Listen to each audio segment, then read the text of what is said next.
My name is Jacob Stoops. And I'm Jeff Luella. And you're listening to the Page 2 podcast. This is our podcast about the people of the SEO industry. We chronicle the real-life stories, experiences, challenges, and advice from some of the most amazing people in the business. In today's episode, we talk with Ian Howells, longtime SEO and one of the partners at Traffic Think Tank, which is one of the best private SEO communities in the world. We discuss how he began building websites in high school as part of a class project, how that led him to building affiliate websites and making money online at a very early age. We discuss his foray into marketing and optimization in the adult and online poker industries, as well as how a federal law forced him to change his career arc, which eventually led to various agency and in-house roles. From there, we discuss the founding of Traffic Think Tank, what it's like to run one of the most well-known and reputable private SEO communities, as well as coordinating Traffic Think Tank Live. We also kick around the news that Bing says 2020 will be the year where keyword research becomes obsolete. Dun dun dun. While Google says it isn't. We talk about the rise of DuckDuckGo and deep dive into affiliate sites. So get your popcorn ready as we share Ian's SEO story and have another great roundtable discussion.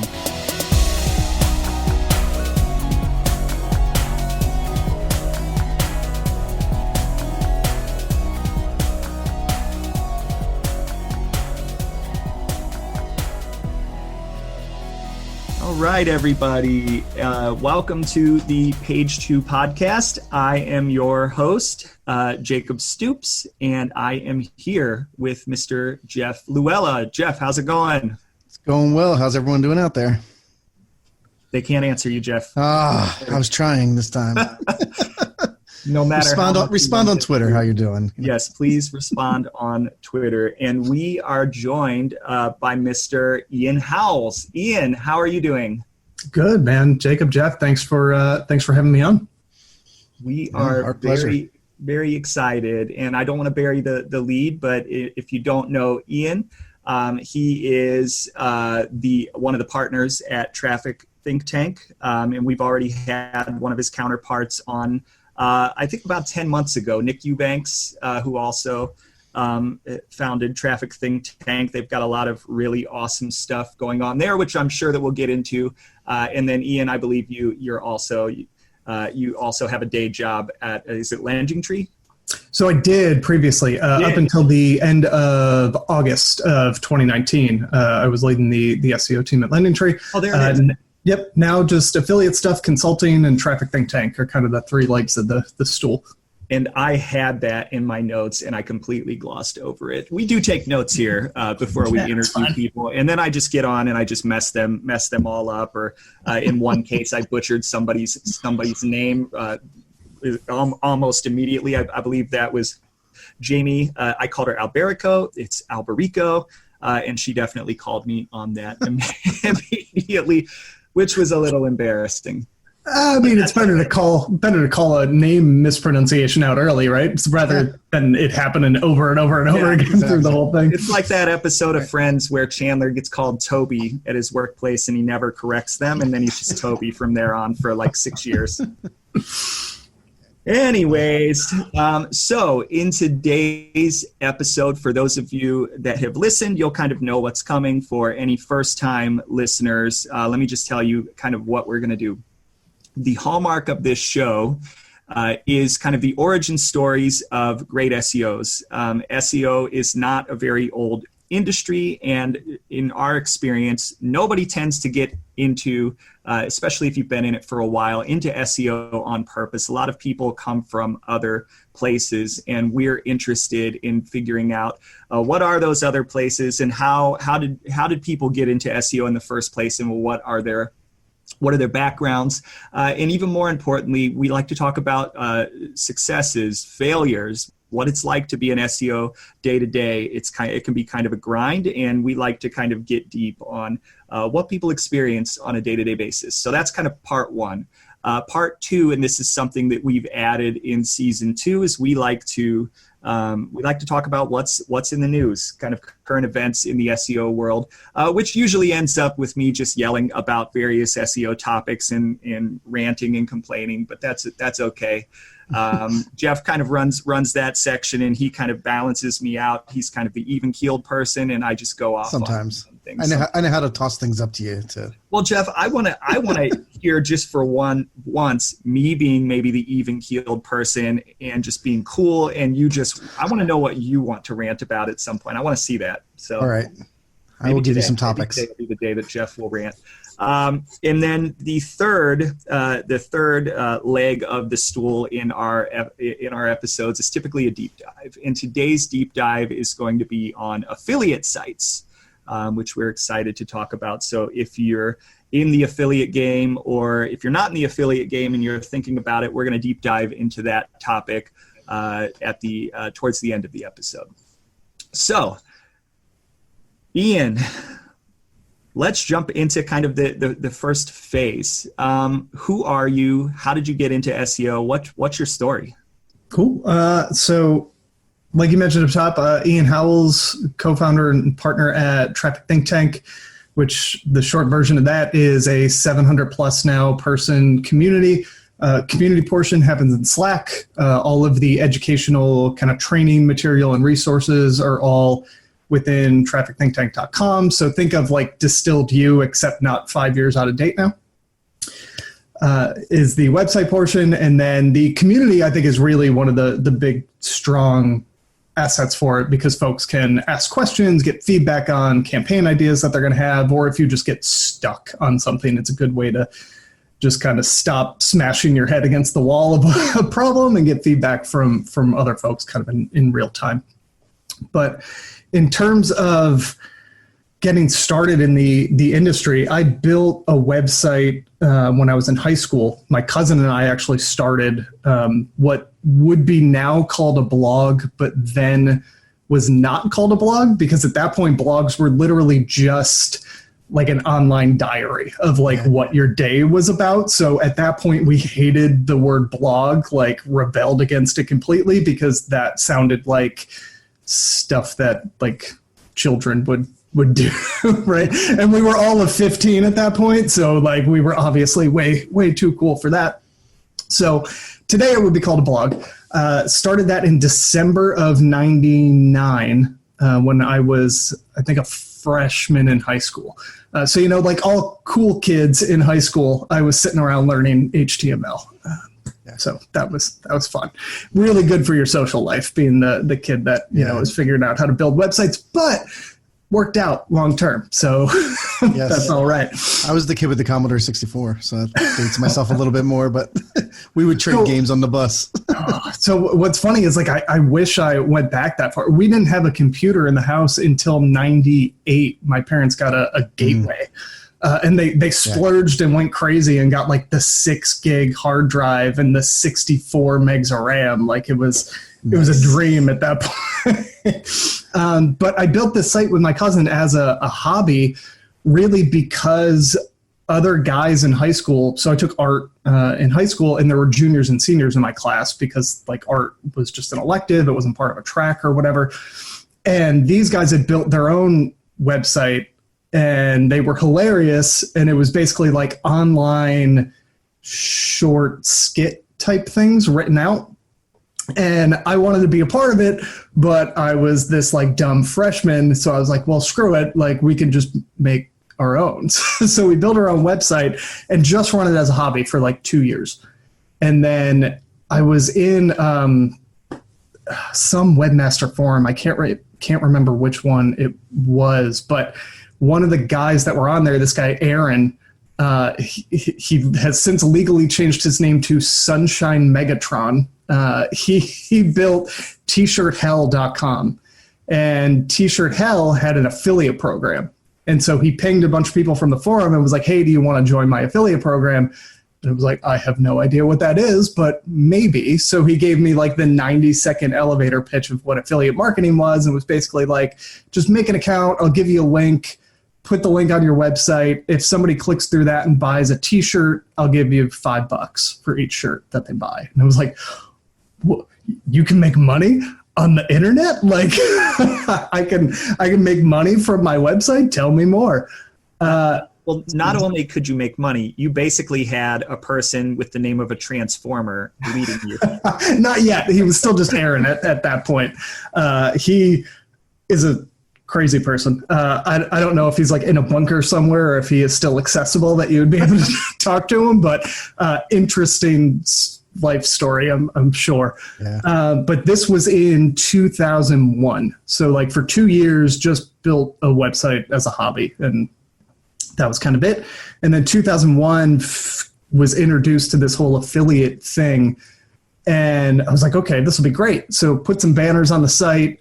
First month, sell like 30 t-shirts and make $150. And I was like, oh, damn, this is amazing. Because at this point, I'm 17, right? So the option is either work every Saturday for the like $5.25 an hour. I think that minimum wage was at that point, or just screw around on the internet and make the same amount of money each month. I was like, this is beautiful. And then the second month hits and we sell like 3 t-shirts. And then the third month hits and we don't sell any. And it was like, shit. Okay. So turns out we had like the same 100 to 200 visitors to the website every single day. So by month 3 of promoting literally one thing, everyone saw it already. So like if they were going to buy one of those t-shirts, they already bought it and we were done. So then it was like, okay, well, I need a lot of traffic and I need a lot of new traffic. And if you ask any 17-year-old guy on the internet what gets a lot of traffic on the web, his answer is probably going to be the same. It was adult websites, we'll say, to use the porn. It's porn. Clean name. Porn. Yeah, it's porn. Yeah, it's probably porn. Prawn. Wow. So then it was like, okay, so here's how dumb I was. I had a shared hosting account that was running me like $20 or $30 a month at that point because hosting was still pricey. And I go to one adult site. They don't even, I think they still exist, but they're not really a thing anymore. They were called TGPs, thumbnail gallery posts, which was basically a big just text list. And every day there'd be like 50 or 100 new links. And it'd be like an 8-word description and you would click through. And then most of the listings were like third-party external people's sites. And you would build a single page photo gallery with like 10 to 15 thumbnails and then 2 or 3 calls to action to try and push people to a pay site to get them to sign up is the short version of how it worked. Here's how idiotic I was. I went to one TGP. There were 2 big ones that I knew about through, recreational internet usage, let's say. I went to the first big one that I knew about, clicked through to one of the galleries, downloaded all the photos, built my own gallery, and submitted it to the second big TGP site that I knew about. And instead of pushing an adult site with adult content, I tried to sell them offensive t-shirts from T-Shirt Hell. So total copyright infringement because I had no right to use those images whatsoever, just downloaded them and threw them back up on a new page. And then took people that were looking for pictures of naked women and then said, hey, want to buy a t-shirt? So that went about as well as you would expect that to go. It's a logical jump, I guess. Yeah, right?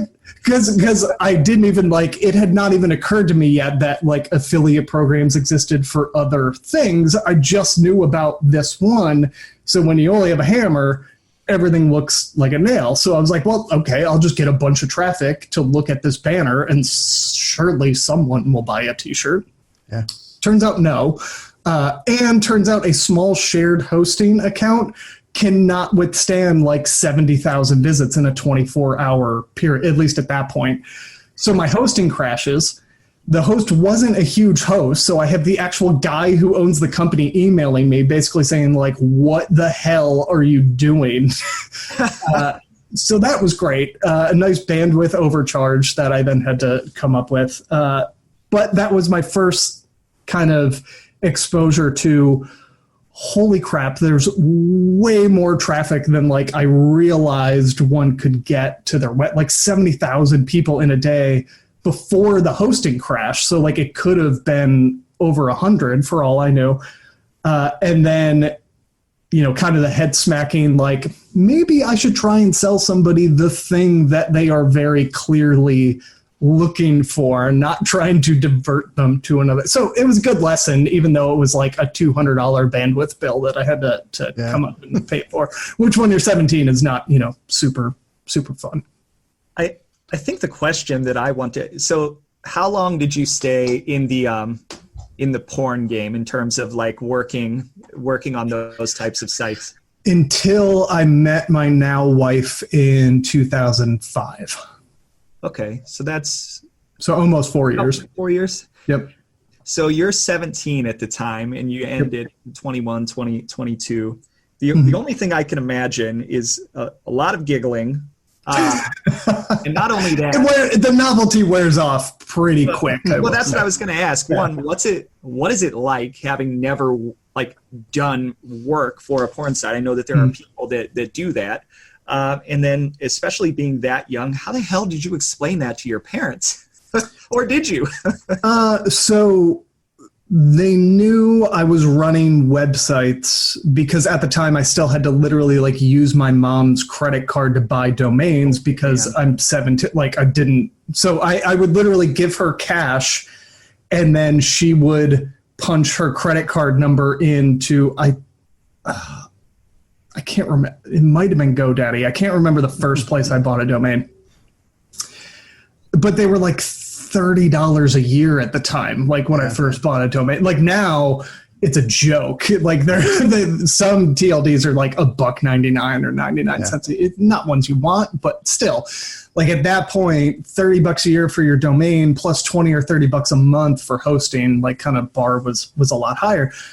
So they knew that like this was a thing, and mostly about the hobby site that I was running with my cousin, until checks started showing up at the house. And then it was like, well, what the hell is this? And I was like, yeah, about that. So I think thankfully they were super cool about it. They were, I guess a good point of context here. When I was 17, my parents were 35 and 36. They were 18 and 19 when they had me. So they were my age now, basically. So me having a 17-year-old kid. So they still remembered, I guess the point is, they still remembered kind of being a 17 or 18-year-old because they were like 15 months away from accidentally getting pregnant with yours truly. So of all the things that I could be getting into, I think was their perspective. This was like not that big of a deal. Like, okay, if you turn a 17-year-old kid loose with a cable internet connection, he's probably going to look at porn anyway. Like, screw it. If he's going to make money off of it, like, it's not illegal. Like, what the hell? Yeah. Wow. So where did you go from there?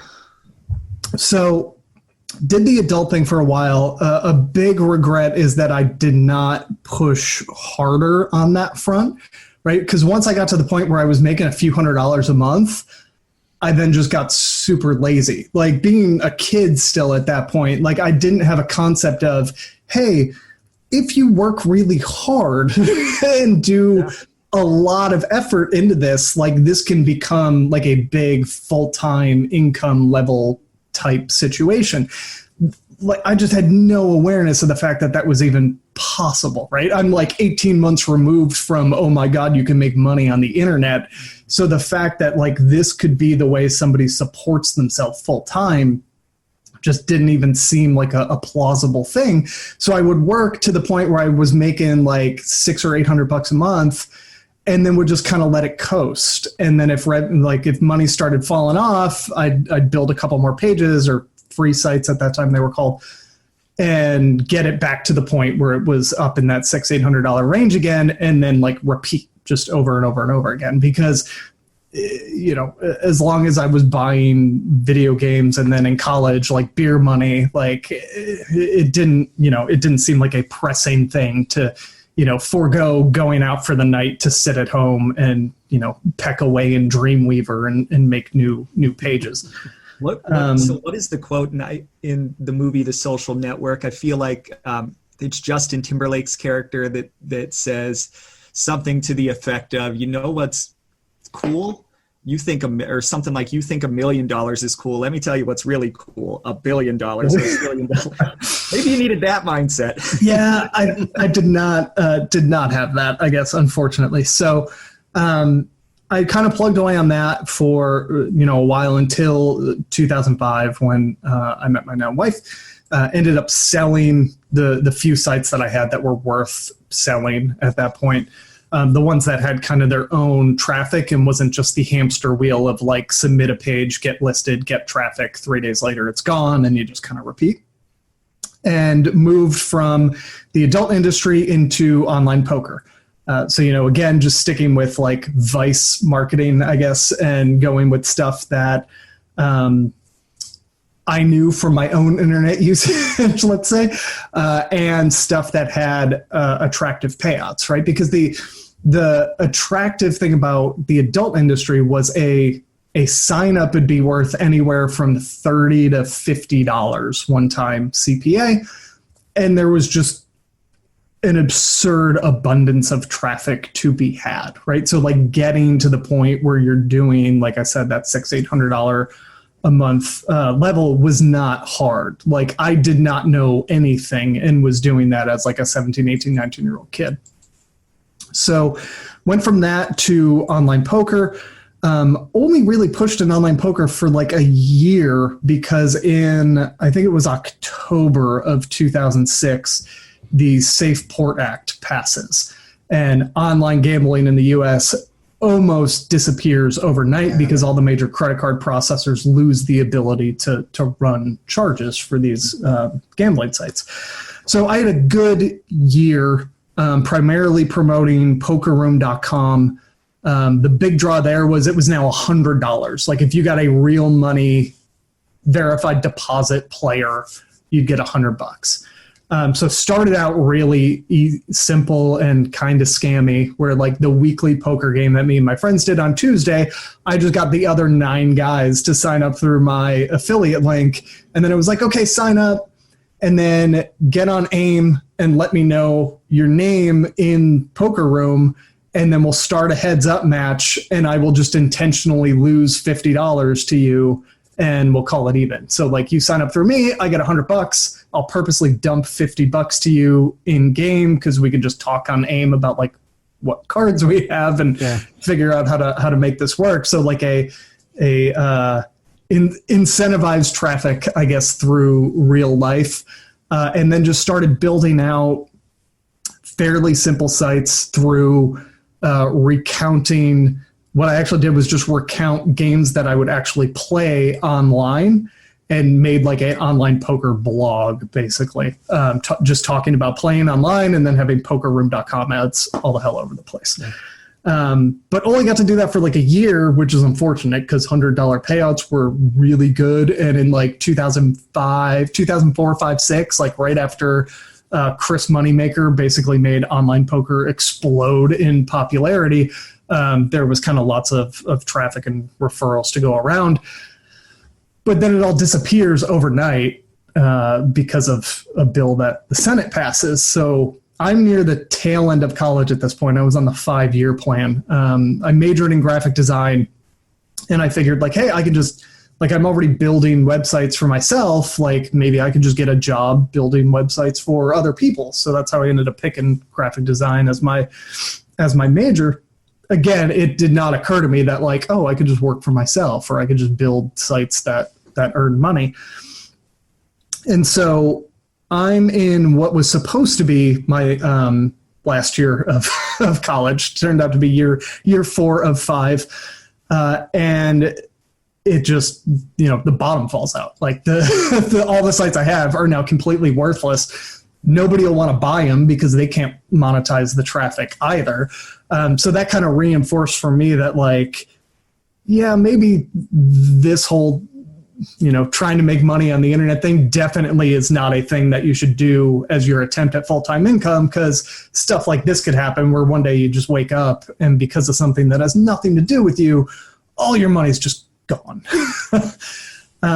So the following year, in 2007, I am getting ready to come to the end of college. And as a graphic design major, you have to do a senior show with like your art portfolio, right? So I need a printer locally to print all my stuff. And so I pull out the yellow book, like the physical yellow book. I don't know if our younger listeners here will remember what the hell it was, but there used to be these books that were like 300 pages and had phone numbers for everybody. Oh, yeah. So I'm flipping through the yellow pages looking for a printer, and I come across a listing for Pepperjam Internet Marketing in Wilkes-Barre, Pennsylvania. And I'm 20 minutes north of Wilkes-Barre in Scranton, PA at this point. And I was like, what the hell? There's an internet marketing company in Wilkes-Barre? So then that leads me to their website. It was hilariously bad. It's a super like 90s looking website. If you go through the Internet Archive and look at what pepperjam.com, I think it was pepperjamsearch.com at that point, looked like in like 2007. But I end up emailing the VP of search, Ken Moan, with just like, hey, I mean, Howells, here's some stuff that I've done, and just talk about like selling subscriptions to porn sites and poker online, not even thinking for a minute that like, hey, maybe this is kind of weird, and like that's not the way to get a response from like an actual company doing internet marketing. Turns out though it was a great idea, because he later told me like that was the reason that he answered the cold email, was like, oh, somebody has built affiliate websites before and like gotten traffic through search and monetized it. So had I not mentioned it and was just like, oh, I'm a local college student at Marywood, I was wondering if there were internships or whatever, he probably would have completely ignored me.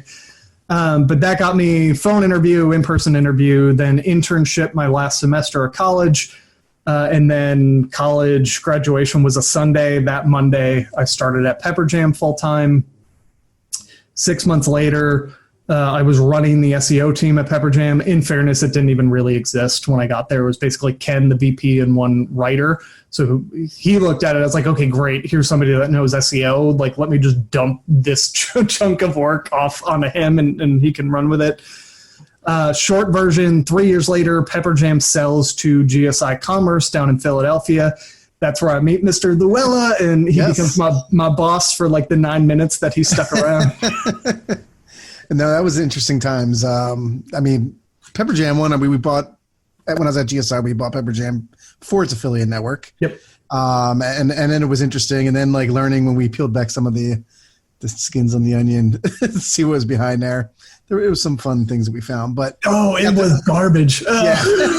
Yeah, I think they had like once they got in there, like crap, look what we bought. But it's still around today, and it seems like it's gotten better. But I remember just I come into the office, and my boss at the time was just like, "Hey, we bought a company, and they have an SEO team. Just drive up there and meet them, and see who you want to, who you like up there, and things like that." So. Me and Bill Sebald drove up there. I don't know if you remember that day, but it was fun. I think it was met you, Eric, and Todd. Yep. I think that was really three. There might have been someone else or two, but no, it was an interesting time, and right there, like I think we all got along really well, and after that, you kind of taught me some things about affiliates, and I think we used some, or at least I'll say, some auto blogging tools that got me a little bit of money that I learned. Because I always wanted to learn the kind of the darker side of SEO. And at that time I was still somewhat newer. I was a developer who moved into SEO when I was at Razorfish. And then my second job was at GSI. And you will learn that GSI's network you couldn't do much on. And every time I would go to a client and say, you have to fix this, this, and this. And they're like, but we can't because our platform's bad. And by the way, our platform's you. Yeah, exactly. Slightly awkward. A little weird. Exactly. So that was always an issue there. But but yeah, when I got to meet you at that point, it was awesome. And then I just, was hitting my head against the wall a bunch of times there, and had some falling outs between me and some of I'll say I was in a weird position because I wasn't leadership, but I reported all to the major leadership there.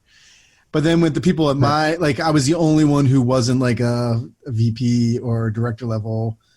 with all the VP meetings. And then when I would go back to everyone who was like the same level as me, they wouldn't want to talk to me because they thought I was a snitch. I was like, I'm not a snitch. He's the leadership plant. I was called out that one time in a meeting. They said like when I was in there, like they thought I was the leadership, like a snitch on the leadership. And I'm like, I'm the opposite of that. Like, I'll tell you everything they're doing. Awkward. It was no, guys, don't get me wrong. I'm a terrible employee. I'm not helping them, I promise. Exactly. And those meetings were just all insane anyway. But so I would go through things, and eventually I just told Bill, I was like, oh, I have to leave. And at that point they decided they were going to make me part of the leadership. I'm like, well, no, that's not, I'm already made my decision. But the fun part was I had the person who was in charge of the platform come to me, because I always complained to him about how bad the platform was. So like they were coming out with like platform 11 or something. And they tried to get me to stay and become part of the platform team to make the platform more SEO friendly. Because that was always my plan, was like, we make the platform better. Every client we have on it is better. Why are we trying to sell our clients SEO when we can fix our platform and we got a percentage of all sales? We could have made it better. Then I heard like that platform did not really do very well. And then eBay bought everybody, and then it became then it was like an interesting, I saw how they merged everything and packaged it, like fanatics.com came out from that. And then, oh man, Michael Rubin is like just a goddamn genius. I don't know how the hell he talked eBay into letting him keep Fanatics and the official league stores out of that deal, and still walked away with 2.4 billion. Yeah, amazing. and I see, I'm a big Sixers fan, and I see him sitting on the sidelines next to like Allen Iverson and Meek Mills, and I'm just like, not bad. Not a bad job, because I mean I had a couple meetings with him where I got the pitch, and he's a smart dude. He was very energetic, and I was great. But it was an interesting time where it's like once he sold, I'm like, man, he started selling sneakers out of the back of his mom's car. He's kind of like a Amazon story in a way. Not as big, right? He's not a trillionaire, but at the same time, he's all right. I think he's doing okay. 2.4 billion is not too bad either, and then become a minority owner of the Sixers and running around. I mean, Fanatics, it's still crushing. Yeah. Like just that alone, even if he had nothing else in the past, just that alone, like he's good. Yeah, didn't he like buy Rulala or some of those other flash sale sites? Yeah, Rulala was rolled in mostly for the email.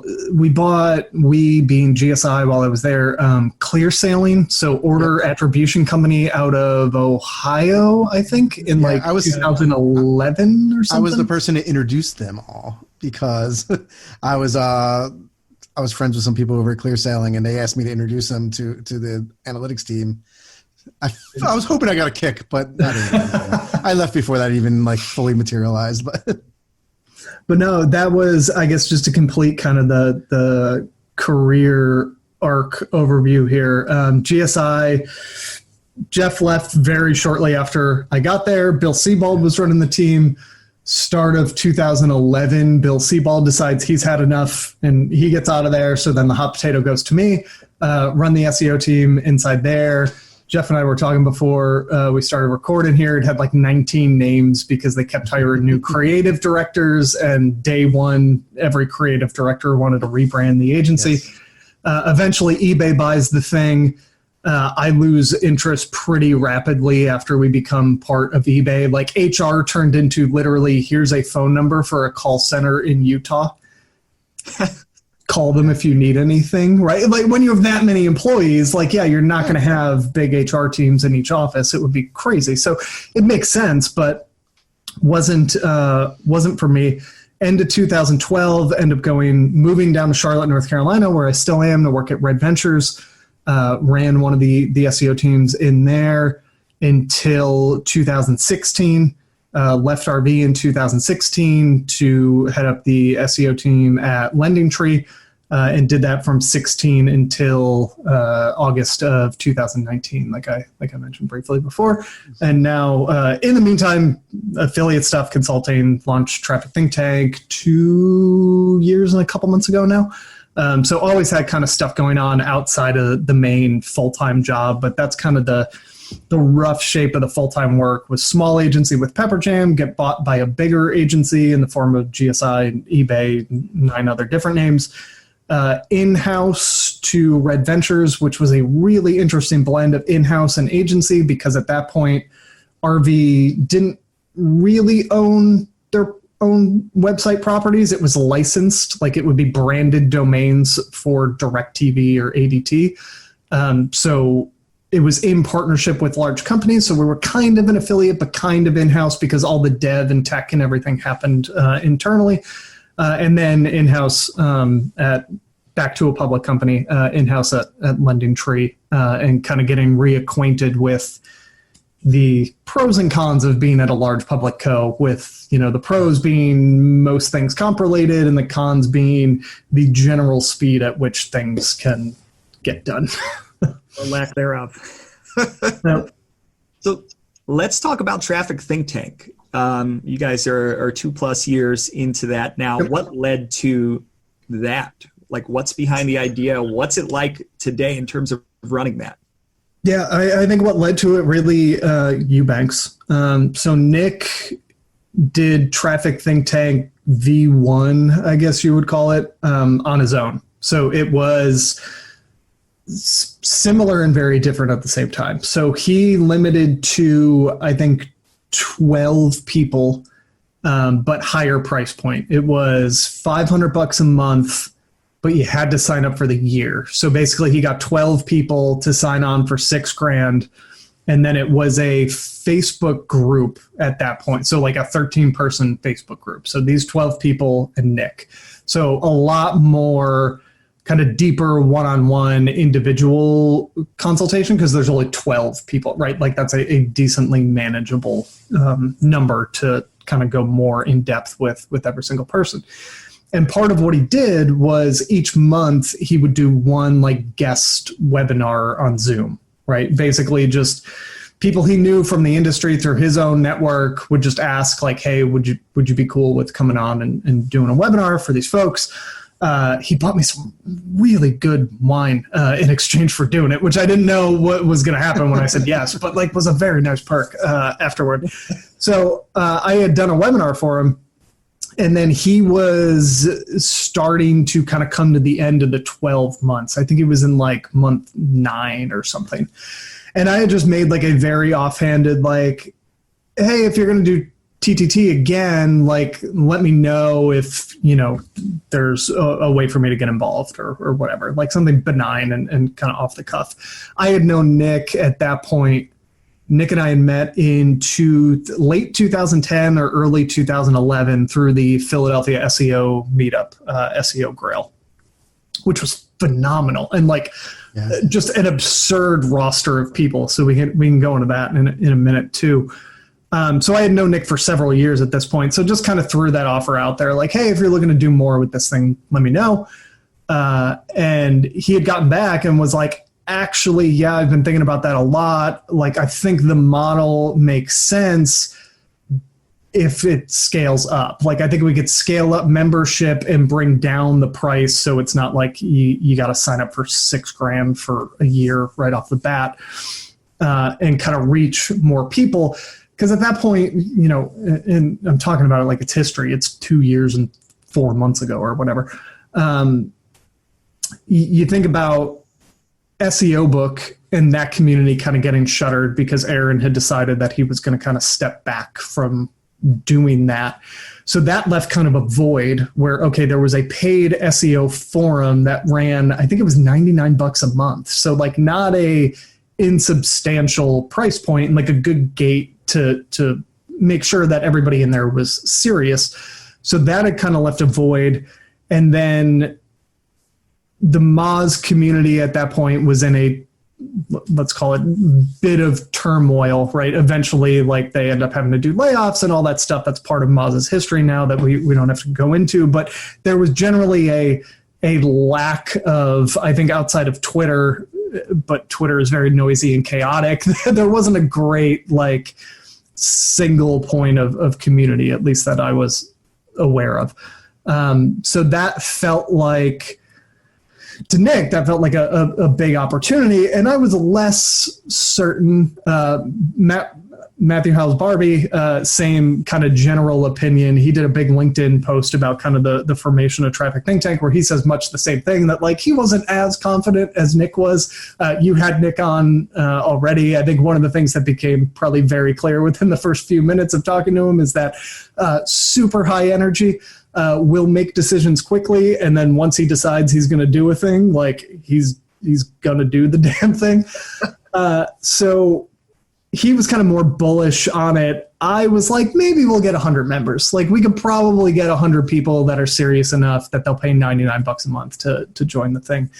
And I guess short story long, it went over a lot better than I initially thought. And it wasn't until like month 3 where it was like, oh shit, like this could be a real thing. Like there is more appetite for this than I thought. I think what I discounted incorrectly in the beginning was the amount of people that are individual affiliates and are just kind of like sitting in a home office by themselves all day, grinding away, doing their thing, and people that are like the one online marketing person at their company, right? Like digital is this one person and nobody else in the company knows what the hell they do.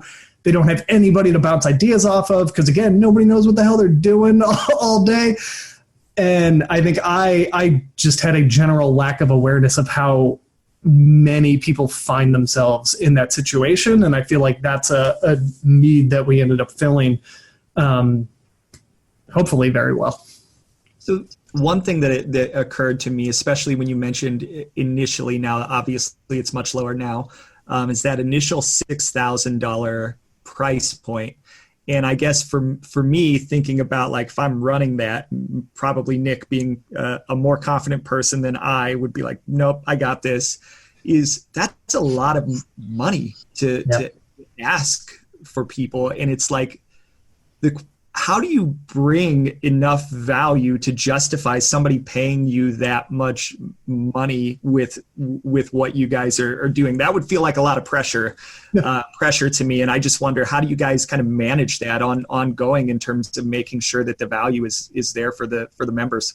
So in the first iteration, and again, this was 100% Nick, so I'm semi-speculating here, but I'm fairly confident how he basically positioned it was like, almost like you're pre-buying consulting time with him, right? So like it was the original 12 members, if I'm remembering correctly, were all people that owned their own e-com business or lead gen business, right? Like it wasn't affiliates. It wasn't the one full-time marketing person at a company. It was the owner of a very small digital company that basically viewed this as, I am purchasing $6,000 worth of strategy consulting from this person who knows what they're doing.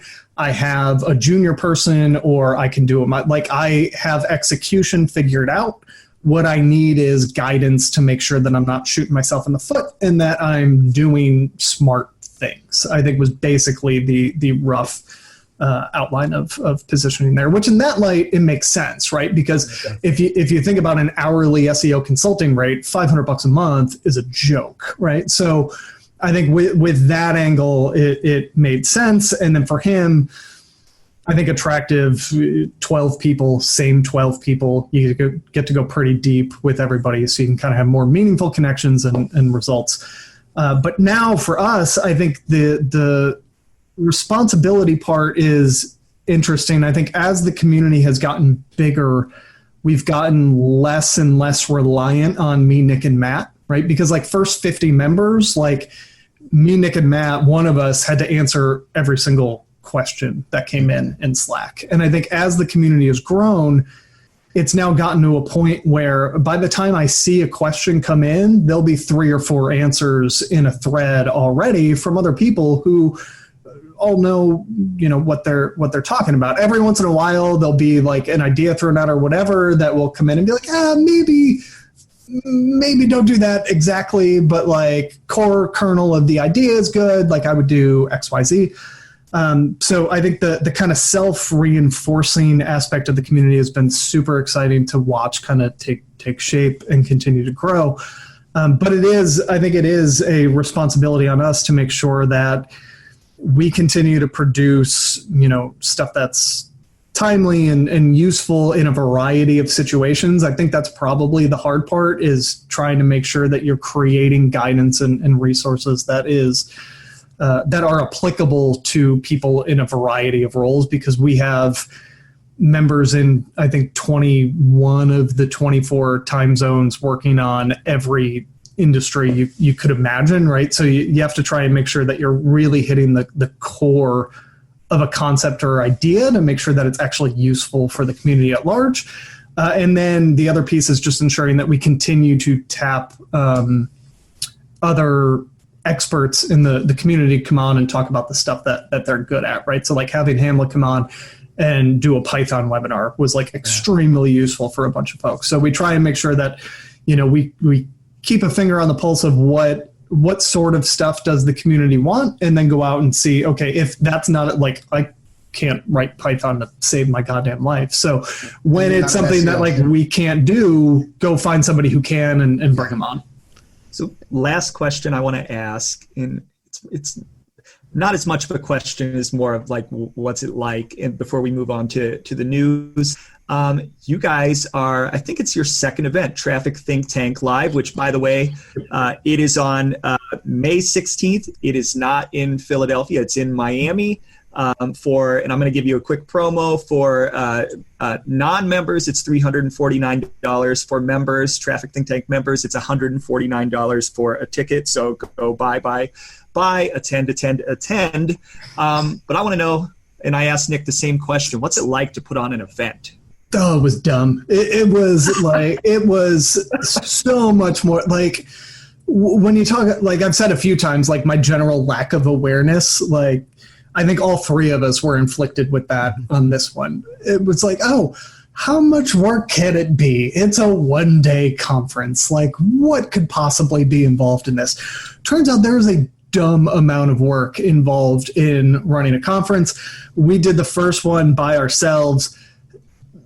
Mistake, I don't know. It was good that we did it because we realized very quickly like how much is actually involved and how like you should just hire a professional. If you're going to throw an event, like just hire an event planner. So we had, it was hectic.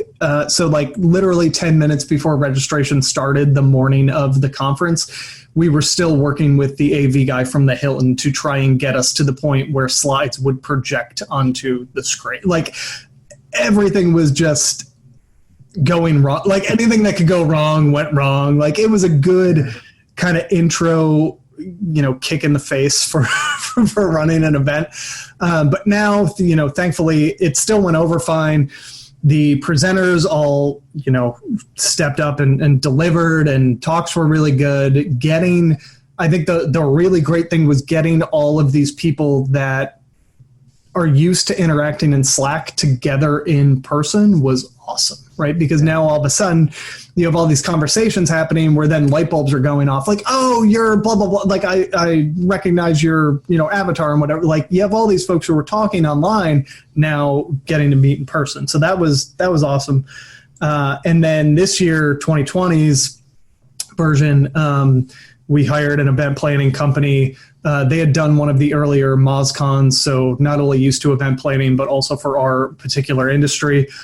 And that is worth every single penny that a good event planner will charge you, because there's so much stuff that we just had no idea about that she is just breezing through, and it makes life a million times easier. And I feel like it probably gives you guys more of an opportunity to focus on the content and the speakers and the quality, and not worry about the minutia. Yeah, that's basically our only job this time around, which is great that we don't have to get on the phone and talk about like Wi-Fi connectivity in the room and chair covers and nonsense like that. It sounds awful. It's like when you get married, you have to think about things like paying to have people cut your cake for you, or just God. That's why you go with a wedding planner. Right. Exactly. Yeah, right. Same idea. Yep. No, yeah. I mean, it's funny thinking of the same way. So I used to run a homebrew club, and we started off, and it was kind of out of just wanting to meet people in the industry. Next thing I know, we have like 300 members, and like I it got overwhelming for me to an extent, especially since I, at that time, recently had twins, which, adds a little, cramp to going like, hey, I'm going out drinking for the night with a bunch of guys. with my kids. Yeah. But it was like everything there, just setting it up. And that was just like one night a month. And like, but I always did it kind of like this podcast, right? We always wanted to have a good guest. So I was always trying to get like head brewers for all the local breweries in Philadelphia at that time, which there were a bunch. And we would come in, we would talk about brewing, have them like how they, kind of like this podcast, how they got into it. Because as a home brewer, like a lot of people have dreams to open up their own brewery one day, and real brewers would talk you out of it because they're like, hey, do you want to be, do you want to actually be a janitor? Because that's 99% what you are when you are a brewer, because brewing beer is 5% of actually owning a brewery. So, but it was interesting that way. And then like, I always wanted being part of SEO Grail. Like I kind of, now being in Atlanta, like we really don't have that close connection, and I'd love to be able to like build one down here. And I just know the amount of work it's going to take. And I couldn't even imagine trying to actually have like 5,000 people come in for a conference and how much work that actually takes. Yeah, it's funny, like the finding good speakers and getting people to come and talk and like the logistics of that actually isn't hard. The hardest part is when you get down to like, we can have 5. Who are the 5 people that we think are going to get on stage and like deliver something new that hasn't been rehashed at 50 other conferences already, right? Yeah, so that's awesome, yeah. That's the hard part on the speaker side, right? I think thankfully we're in a community where like generally people are looking to share and talk about the stuff that we have learned over the years. I think Nick, Matt, and I fortunate that we're connected to folks like John Cooper, who generally don't do the conference speaking thing. Like he's not out there at SMX and SES every season, giving his same presentation over and over again. But when we hit him up and we're like, hey, we're bringing a conference basically to your backyard. You're like 2 hours away. Do you want to come speak? Like he'll say yes and come do it. So I think we're fortunate in that respect too. It's really just all the minutia of like the actual logistical event planning portion of it. That's the hard part. And like I said, hiring a pro to take that weight off of our shoulders is amazing this year. Yeah, that's awesome. So Jeff, what's in the news? Cool. So this wasn't really any major, I'm going to say news this week, but there was a bunch of little things. A lot of times, news today is like when John Mueller says something. So there was a lot of that because of his little town hall things that he runs there. So one of the big things was, search engines as search engines get better at intent. He basically said like keyword research is not going to go away, which I look at it all as much as Google comes out with BERT and all these different machine learnings, it is really based off the data that you're giving it, and that data is content. And knowing what search engines, what people are typing is still always going to be important. And Ian, I know like having different affiliate sites out there, like, and being very niche, like doing that keyword research or doing that like research in general, not necessarily keyword in an industry, is ultra important to be able to, like, if you're going to start a site on something where no one is searching, there's nothing about it. Like, what's the point of doing that, right? Yeah. So research is super important. I don't know. I mean, I guess that's probably not much to go deeper into that one, but it seems. This is where I yell about things. So if you're looking at, and this is an article on Search Engine Roundtable this week from, what is it, the 10th? It's from yesterday. Yeah. So John's response didn't just come out of the blue, right? It came in response because it's beginning of 2020, so everybody's making their big 2020 predictions. Yep. Frederick Dubuque, I doubt I'm pronouncing his name wrong, and I'm going to go on record as saying that this guy's probably way smarter than me, so maybe I have no fucking clue what I'm talking about, but he is the person in charge of Bing's overall core search team, and he is has essentially predicted that this is the year that keyword research becomes obsolete. Which like, it's coming, and it's just funny the difference between what people at Bing are saying and what people at Google are saying. And I agree with Jeff. And I will say I wish there would be more times where we have disagreements, but we seem to be of like I don't understand how researching and understanding if the data is available, what people are searching for, when that becomes obsolete. Like in what way? Just because search engines are better at surfacing up and matching content to the particular queries.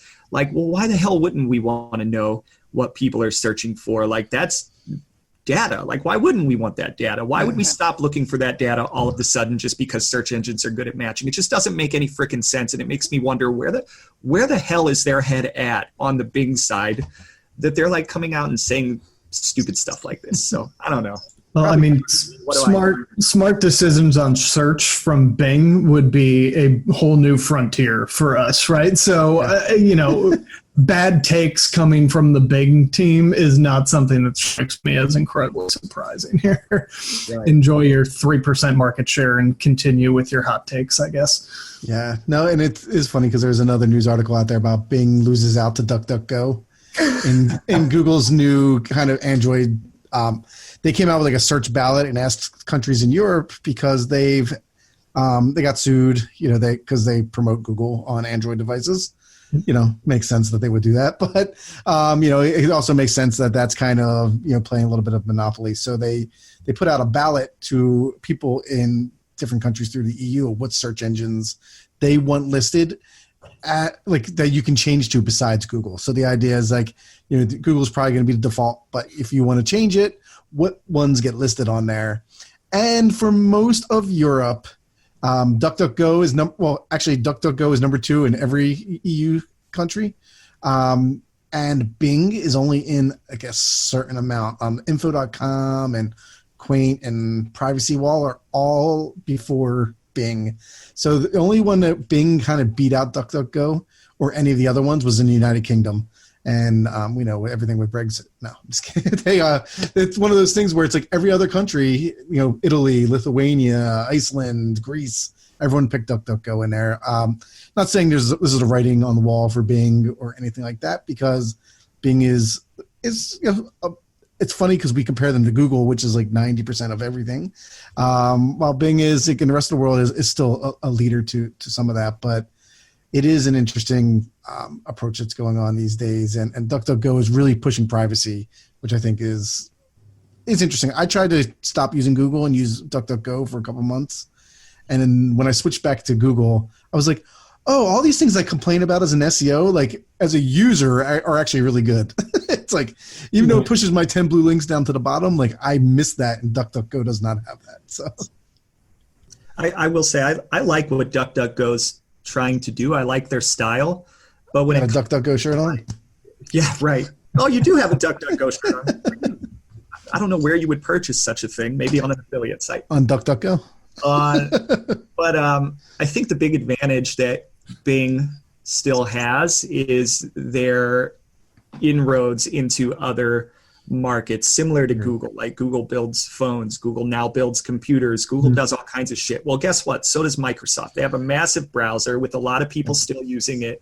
They do computers, they do all kinds of stuff. And guess what? They're going to make you use Bing on all of those things. It's actually surprising, given the amount of users that they have, that Bing isn't representing more of a marketing share. But that's, I think, only because Google has basically become so big that they're almost a verb now. I don't search something, I Google it. I don't DuckDuckGo it. I don't Bing it. I Google it. So it's interesting. I don't know if DuckDuckGo can ever overcome the advantages that those other two big players have with respect to the business, but I do like their style and I like their tenacity. And I don't think their goal is to be bigger than Google, right? Because I'm guessing I feel they're pulling stuff in from Google. I don't know exactly how they get their results. They're like the anti-Google.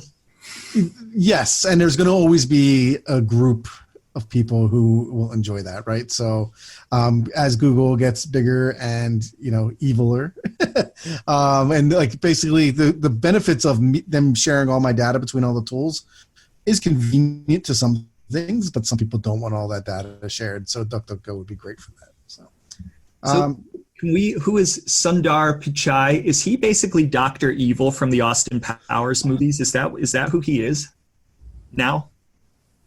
Is that the he's the CEO of Google. I think Google's missions is don't be evil, but I feel like increasingly they're becoming a little bit more evil, just like Facebook. And I just wonder, is maybe Dr. Evil running both of those?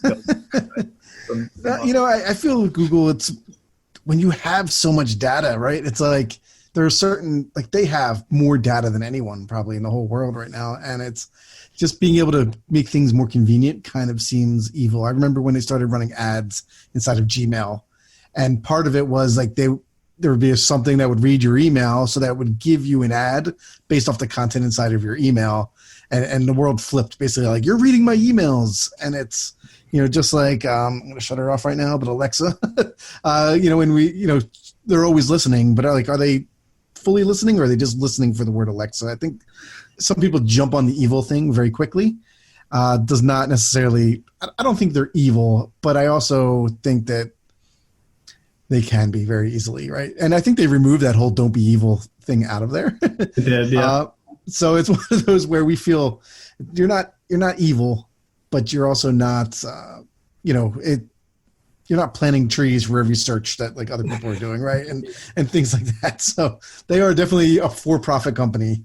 If they ever start building a Death Star, then I'm going to be really worried. Yeah, Space Wars, it's coming. Yeah.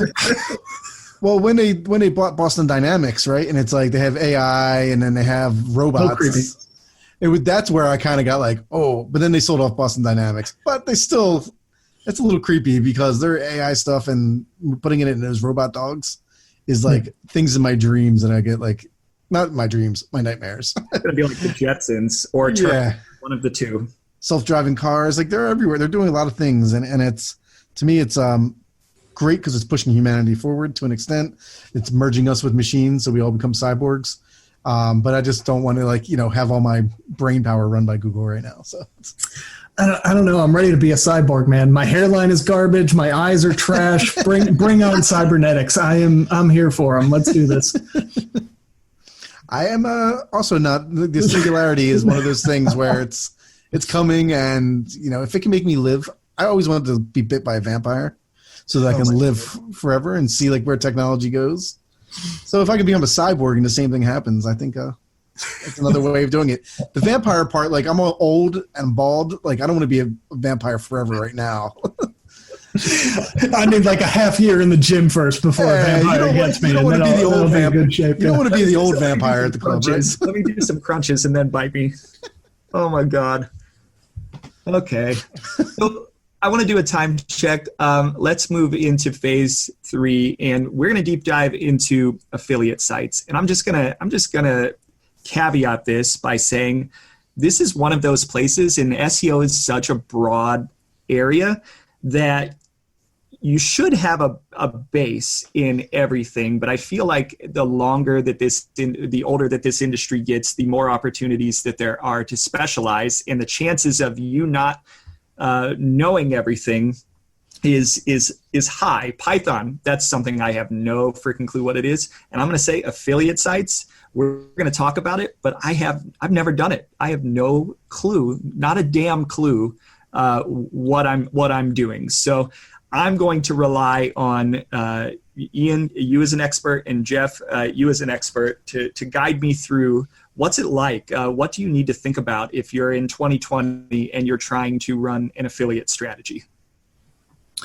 So I think there's probably two different paths to answering this. One is for folks that are maybe either newer in their career or have been in SEO or digital marketing for a bit in like an agency setting where you're in, like you mentioned, a very specialized function.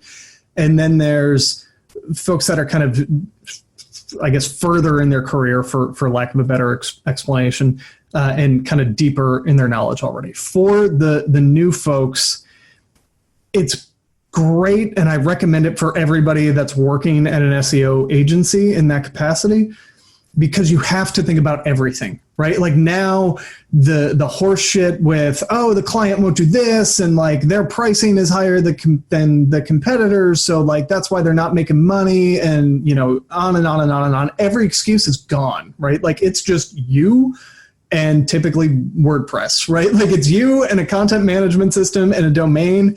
And if it flops, it's because of you. And if it does well, it's because you did good things, right? So it kind of is a bit of a put up or shut up for folks to put themselves into, which is great, because that's when you learn stuff that you didn't know before, right? You have to get better at pre-selling and copywriting, otherwise you're going to get traffic and it's not going to convert.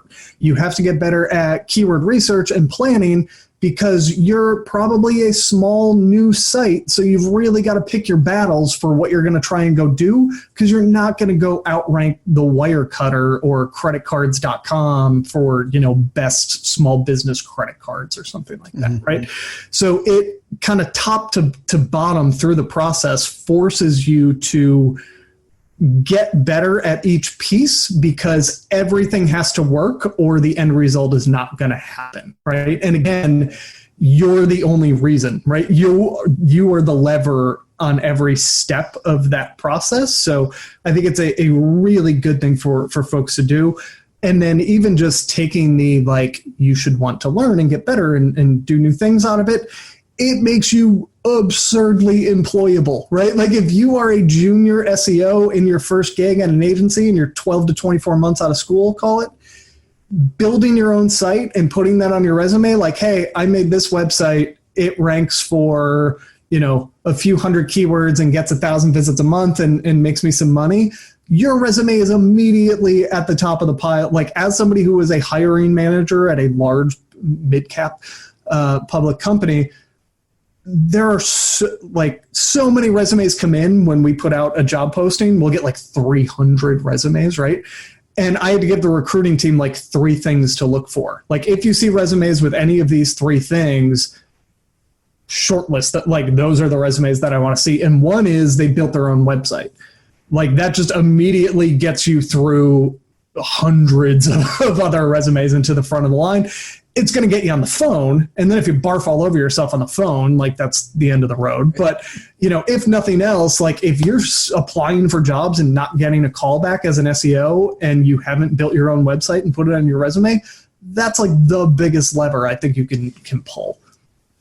Yeah, it's funny because I have totally the same beliefs and things like that. And I started off building websites myself, I was a DJ. I wanted to promote myself as a DJ, built websites doing that. I learned how to use like real audio back then to do streaming.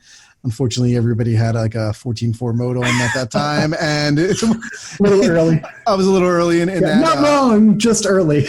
Exactly. And then, so things like that went great. But actually when I met you and we started, I started learning more about affiliates itself. I'm trying to start up those niche affiliate sites.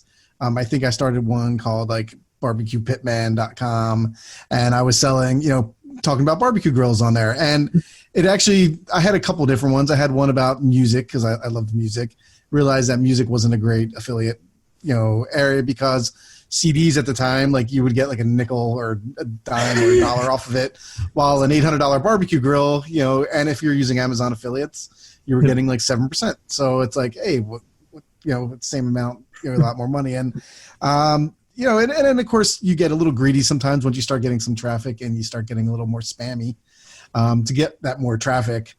And then eventually Google, you get on their shit list, and then they then you get banned from it. And I've learned a lot about that too. So actually for me, kind of making an affiliate site, being a little more spammy on it, learned a lot more about penalties. And I did learn a lot about things there. And I say that, when I am interviewing somebody, I always say like, hey, you make a website. Even people on my team that don't have it, like even if you don't build the website from scratch, like just like the art of getting traffic to your site and natural is important. And doing it to incentivize, like, hey, I made money off of this. Now it gives me more the incentive to actually try to make it even better. And that's kind of where I feel like affiliates are at a lot. I mean, there's a lot of good affiliates out there. There's a lot of bad ones. And I think the bad affiliates, especially what I did with that barbecue site, was, did a lot of spinning content and things like that I'm not proud of, but I tried. I think in the affiliate world, there are the good and bad. And that's kind of what I want, where my question's going to go. It's, do you think affiliates have a bad name? Like SEO in general, like might have a bad name in marketing industries because SEOs are spammier overall. Not me, of course, but other people are. And in the SEO world, there's affiliates, and affiliates kind of get that more of the black hat aspect of things. Because I think there was a lot of affiliate, like black hat networks and syndicate and things like that. So, I mean, where do you feel like with affiliates, like, is it getting better, or is it actually still a world of spam and junk out there? So I think it's interesting. There are obviously differing perspectives, right, on affiliates. I think now within the SEO community, I don't think affiliate has a bad reputation because, like, how the hell else are you making money, right? Like, for people that run their own sites, like, that's kind of like, unless you're just running AdSense or display ads, like, and I would argue from the display ads that I see, they deserve a worse reputation than a lot of affiliate marketing. So I think within the industry, pretty widely accepted. I think you'll have very differing opinions from, when I think back to the GSI Commerce days, like folks that are in-house at an e-commerce store will have very differing opinions about affiliates based on how their network has gone, right? So I think some will basically equate, if you're at an in-house at an e-com place and like digital marketing is not your thing, you're a product merchandiser or something at an e-com store, your exposure to affiliate marketing is probably heavily dominated by coupon sites, right? And in that view, like through that lens, you probably view them as a parasite, right? Because they just rank for my store name plus coupon or coupons, and all these people that I would have gotten anyway are now clicking through here just to get a promo code to put in. So I'm losing money on the AOV because now they're all using the 10% coupon. And now I'm paying a 5-6% commission to this, parasitic affiliate site at the same time, right? So I think there's still pockets like that where, because a lens that affiliate marketing is viewed through can be very specific to certain stuff, you can come away with a bad taste in your mouth. I think the flip side to that would be seeing stuff like Wirecutter getting bought by the New York Times, right? Like the name in the US for news, generally speaking, buying an Amazon affiliate website for almost $100 million, I think is a good temperature read for like, okay, yeah, affiliate's not a joke, and like large companies recognize the value and potential that's there. How do you go about, and like, I'm not going to ask what your affiliates are or anything like that, but how do you go apart, like, and just figure out how to pick an affiliate that you want? So you're going to come, want to start a new site. You go through the process of doing your research and things like that. Yep. Like, what are some of those steps in that process to pick an industry or find out information about that industry and whether it's worth to? It's a lot of work, to build up a site. So, you don't want to go into something like I said, with music and then realize that you have zero, even if someone buys something, you get a dime. Compared to something where you get that's exactly what I was going to ask. Yeah, right where your poker site's at. Like when you got $100 each one, like that's awesome. I wish I could get $100 every time someone click the link on my website, right? So there, I think two ways. Basically, the framework that I use for picking affiliate spots. 3. I lied already. I'm backtracking. So the first way would be an industry that I already know is high volume and high dollar, right? So home security being a good example. I got cheated on that one because I got exposure to home security when I was at Red Ventures. They were, and I think still are, a very large ADT dealer. So was able to see firsthand like the amount of volume available in the space and what home security companies are willing to pay out because they're getting, that $30, $40, $50 recurring monthly purchase with like a 24-month contract in some cases, right? So like they're dealing with real money, so bringing them a customer, it can be very lucrative for you. So what are those kind of large industries that are going to be around for a long time? Payouts are really high, right? Those are basically where I make my long-term bets. Like the site is not going to do anything in its first 6, 12, maybe even 18 months, but it's a iron in the fire that, you know, I just keep going. And the plan is I'm still going to have this website 5 years from now, right? So stuff like home security, web hosting, like those big industries with high dollar payouts. The second would be pockets where I see weak competition that generally speaking funnel to Amazon, right? So basically anything you can buy on the internet, you can buy on Amazon. Yeah. The commission structure is there. You know what it is. The tracking is there. Like there's not a lot of unknowns. All you really have to be able to do is the keyword and competitive research, and you're good to go. Like I farm out all the content production. I farm out a lot of the link production. So at that point, it's just like a capital application game of like, where am I going to put funding, and you know, how big of a bet am I going to make on each one? Wait a minute. You said keyword research is still relevant? I did. I would venture to say for an affiliate, it is arguably the most important thing that you can do, because you have to find keywords that not only have volume, but have intent and have SERPs that you can crack with whatever site you're actually working with. All right. So suck it, Bing. They've been doing that for years already. They're fine. I couldn't resist. And then the only other, the kind of third that I backtracked my 2-part answer to and turned it into a 3-parter is just if I either get approached or see an auction for a domain where the price looks right, and then that kind of sends me down the rabbit hole of looking into that industry, trying to get the scope of how big can this be. Ahrefs is really like my go-to tool. Like I'm, you know, aside from when it logs me out, which it does more than I would like, but in general, there's probably 2 or 3 Ahrefs tabs open in my Chrome at all times. Because it is the fastest way to go from like 2 or 3 seed keywords to a list of probably 50 keywords to filtering up who are the domains that are kind of owning this space, and then being able to click through right to them and see, okay, they've got this many referring domains, they do this much traffic, let me see where those links come from, can I replicate that? Like that becomes like a 20-minute process of being able to size up an industry and have a general gut feeling of, I'm way out of my league and there's no way I'm getting in here. So like this is either going to be a multi-year bet, or, oh damn, this looks like there's something here. There's people all over page 1 that are pretty weak that I feel like, you know, in 6 or 8 months, I can replicate the amount and quality of content they have and the amount and quality of links that they have. Yeah. So when you get your, you know, your niche and you build a site, I am guessing most of the time it's in WordPress. Yep. I mean, because it's just so simple. There's a lot of, you know, we need lots of content to be able to build that, right? So I'm guessing the next kind of approach is getting the site structure and start building out content. Is that something you're writing yourself, or is that something you're kind of going, not Fiverr, but, you know, some other place to get content written, and then you just the editorial notes of that?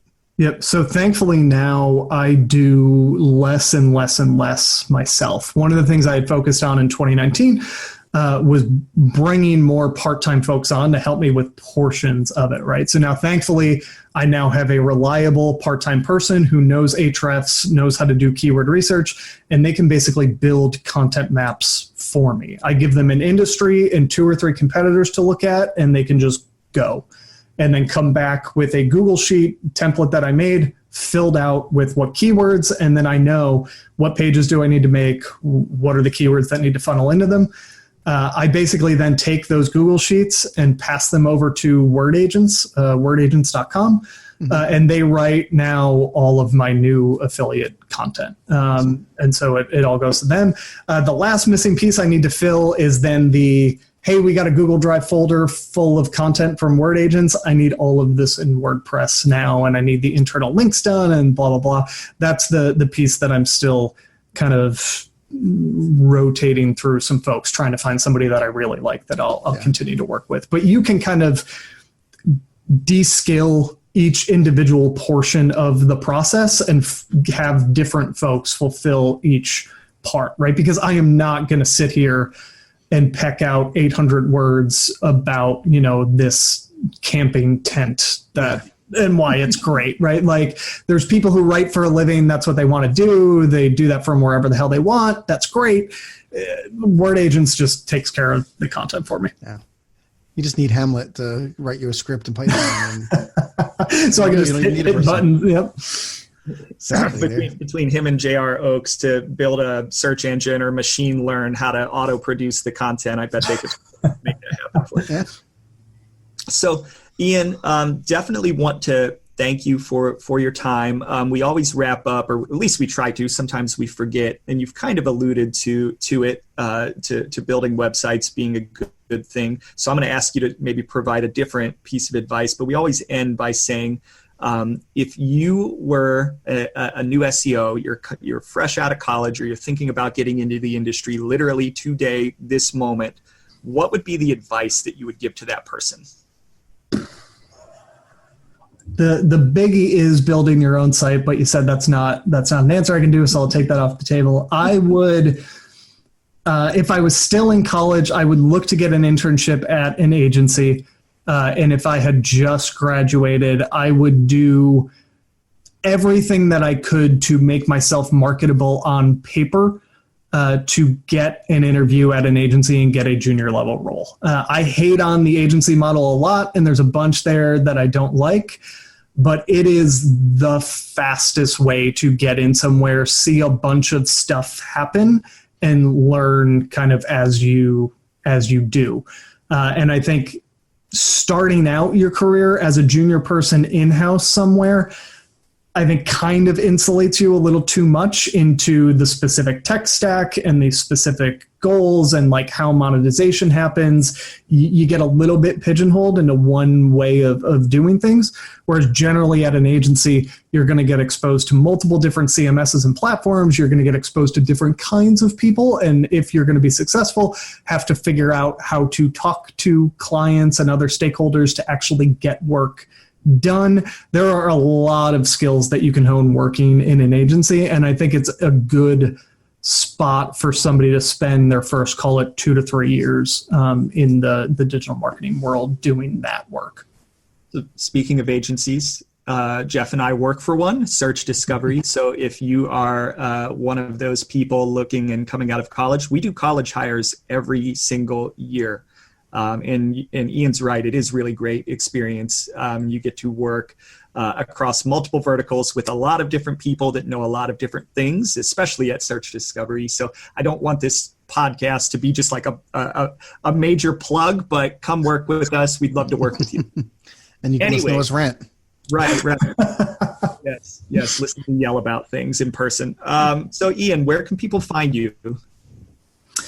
So on Twitter, just at Ian Howells, real original and creative with the Twitter handle there.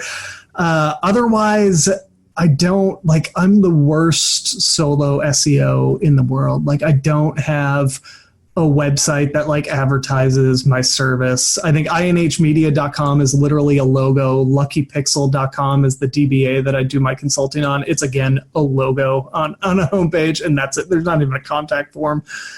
So really, Twitter and inside Traffic Think Tank are like the two places that I hang out and network with people in the industry. So trafficthinktank.com and Twitter at Ian Howells would be the best bet. Awesome. And I'll say it again, if you want to go to one of the best conferences about building traffic that is going on right now, go to trafficthinktank.com/live. The event, again, is in Miami, so nice, warm, sunny place that most people want to go, and it is on May 16th. Ian, I don't know how many, if you guys restrict the number of tickets, but how many tickets are left at this moment? We are, I think right now we're 65% sold. So there's like 120 spots left, something like that. Cool. All right, so you hear that. There are spots left. This episode is going to release on the following Monday. We record ahead, so I believe that there might still be some spots left by that time. That's only a couple of days from now. But yeah, go and buy a ticket if you want to meet some really great people and attend a really awesome event. But otherwise, Ian, thank you so much for coming on. We really appreciate your time. Really appreciate the candor. Yeah. That's awkward. That's It's Lord of the Rings. Really appreciate it. It was a great discussion. No, awesome. I had fun. Thanks for having me, guys.